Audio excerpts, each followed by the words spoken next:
আমাদের রাজ্যে বিশেষ করে বিরোধীরা বারবার করে অভিযোগ করে যে প্রশাসন অনুমতি দিচ্ছে না, এই কাজ করার জন্য অনুমতি দিচ্ছে না, ওই কাজ করার জন্য অনুমতি দিচ্ছে না।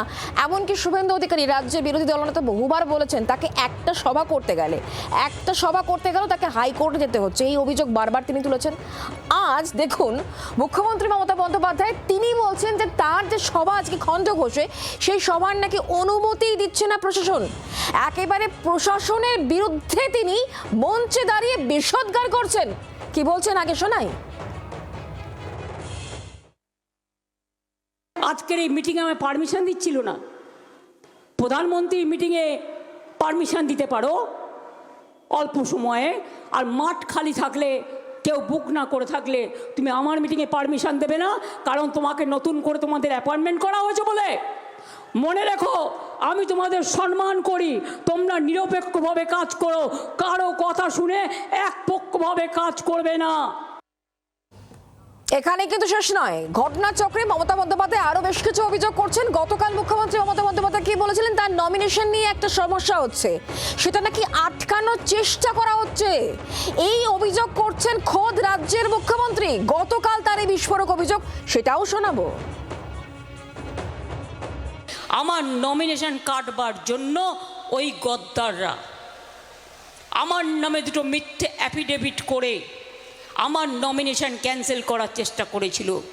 পারেনি লাস্ট অবধি, কিন্তু মনে রাখবেন করেছিল, অনেক অসম্মান করেছিল যাতে আমি না দাঁড়াতে পারি। তাহলে বুঝতে পারছেন আমার ওপর যদি এই অত্যাচার হয় তাহলে আপনাদের ওপর কত অত্যাচার করতে পারে ওরা। মমতা বন্দ্যোপাধ্যায় একাধিক জায়গায় চক্রান্তের গন্ধ পাচ্ছেন, যে অভিযোগগুলো তিনি পরপর দুদিন করলেন। তবে আজ তিনি আরো বিস্ফোরক মন্তব্য করছেন। তিনি কি বলছেন, আজ মধ্যরাত থেকে অপারেশন হবে, তার কাছেও নাকি খবর আছে অনেককে গ্রেফতার করা হবে।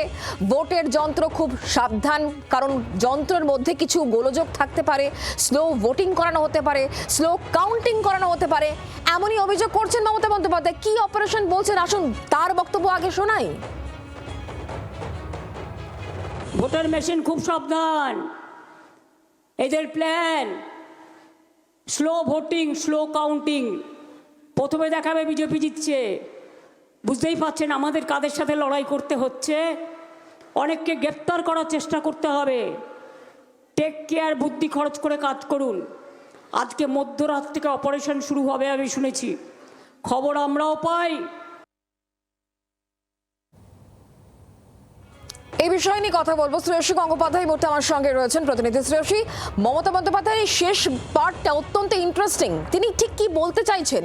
এই যে মধ্যরাত থেকে অপারেশন শুরু হবে, সেই অপারেশনটা কি, মানে তিনি কি ইঙ্গিত করছেন?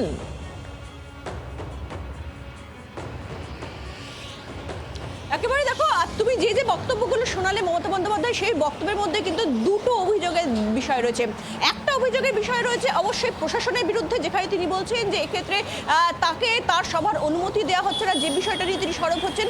এবং এক্ষেত্রে তুমি যদি দেখো, বারে বারে কিন্তু তিনি এই বিষয়টা নিয়ে বারে বারে বলেছেন যে এই মুহূর্তে প্রশাসন তার হাতে নেই, এবং সেই জায়গা থেকে দাঁড়িয়ে কমিশন যাদেরকে বদলি করে দায়িত্ব রয়েছে তারা অনেকেই সেভাবে দক্ষ নয়। তুমি যদি একটু পিছিয়ে দাও, তুমি দেখবে যে এক্ষেত্রে বরানগরের তার যে রোড শো হচ্ছিল, সেই রোড শো নিয়ে তার বক্তব্য ছিল যে এক্ষেত্রে সেখানে যে পুলিশ ছিল, সেই পুলিশ যথোপযুক্ত ব্যবস্থা নেয়নি, সেক্ষেত্রে স্ট্যাম্পেড হয়ে যাচ্ছিল। তিনি এগিয়ে গিয়ে অনেককে বাঁচিয়েছেন, অনেক মহিলা অসুস্থ হয়ে পড়ছিলেন, তাদেরকে তিনি সরিয়ে সুস্থ করে তবেই কিন্তু কার্যত তিনি সেক্ষেত্রে পরের যে সভা, সেই সভায় উপস্থিত হয়েছিলেন। শুধু তাই নয়, ম্যানিফেস্টো প্রকাশের দিনও কিন্তু বারে বারে তিনি বলেছেন, এবং আজকেও একাধিক সভায় তিনি কিন্তু বলছেন যে এক্ষেত্রে প্রশাসনকে যেভাবে পরিবর্তন করা হয়েছে, সেই পরিবর্তনের ফলে কিন্তু কার্যত জনগণের যে বিভিন্ন কাজগুলো, সেই কাজগুলো আটকে যাচ্ছে।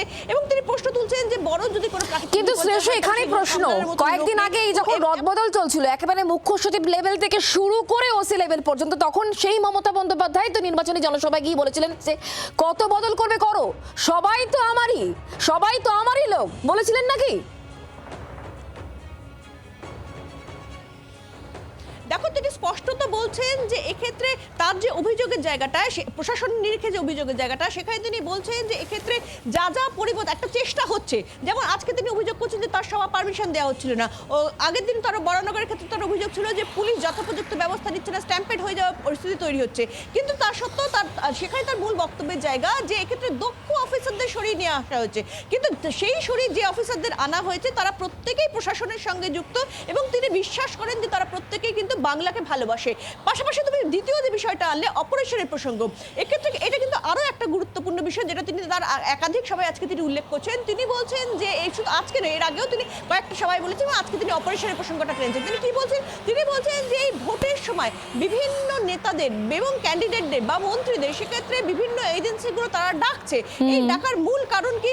মূল কারণ হচ্ছে তিনি যেটা বলছেন যে তার অভিযোগের জায়গা সেটা হচ্ছে যে এক্ষেত্রে ভোটের পরে যদি বিজেপির কোথাও কোনো সমর্থন কম করে তাহলে এদেরকে চাপে রাখা হচ্ছে বা ভয় রাখা হচ্ছে যাতে এরা এদেরকে সমর্থন করেন। এবং সেই জায়গা থেকে দাঁড়িয়ে কিন্তু কার্যত তিনি বলছেন যে ইডি সিবিআই ডাকলে ভয় পাবেন না।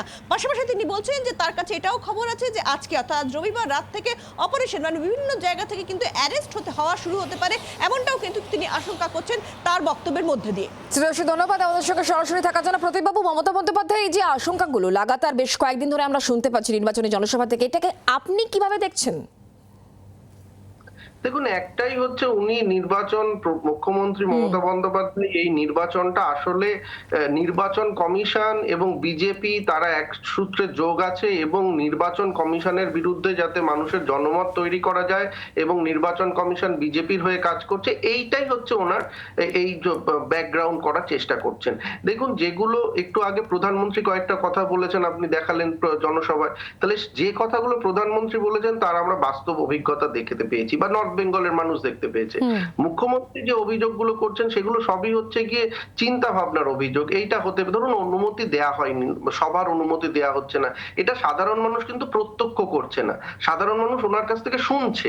কিন্তু মানে আপনি তফাৎটা হচ্ছে যে কোথাও একটা আশঙ্কা আর কোথাও একটা বাস্তব পরিস্থিতি, দুটো ন্যারেটিভ তৈরি হচ্ছে, একটা বিজেপি করছে, একটা তৃণমূল কংগ্রেস করছে। ফলে মানুষ এখন যেটা বাস্তবে দেখবে সেটা যতটা বিশ্বাস করবে, আশঙ্কা যেটা বা কোনো একটা কথা শুনলেন যার কোনো বাস্তব অভিজ্ঞতা নেই, হতেও পারে, সেটা কতটা বিশ্বাস করবে সেটা কিন্তু সময় বলবে। এবং এই যে অপারেশন যেটা শেষ অংশ সব থেকে গুরুত্বপূর্ণ, সেটা হচ্ছে ধরপাকড়। আপনি জানেন যে গত কয়েকদিন ধরেই ইডি সিবিআই তারা সক্রিয় আছে, রাজ্যের বিভিন্ন মন্ত্রী যারা এখন তৃণমূল কংগ্রেসের প্রার্থী তাদের বাড়িতে যাচ্ছে, আবারও তল্লাশি চালাচ্ছে। ফলে এইটা করে কোথাও গিয়ে তারা কিন্তু যাতে সিবিআই বা ইডি গ্রেফতার করতে না পারে বা চাপ দেওয়া, তো ইডি সিবিআই এর স্ট্র্যাটেজির উপরে সেইটাই মমতা বন্দ্যোপাধ্যায় করলেন। এবং যদি ইডি সিবিআই এর বড় কোনো অপারেশন হতে চলেছে, বড় কোনো নেতার বাড়িতে থেকে তারা যাবেন, মানে মমতা বন্দ্যোপাধ্যায়ের বক্তব্য থেকে এই ইঙ্গিতে কিন্তু উঠে আসছে। বাংলার আওয়াজ, বাঙালির আবেগ, জি 24 ঘন্টা।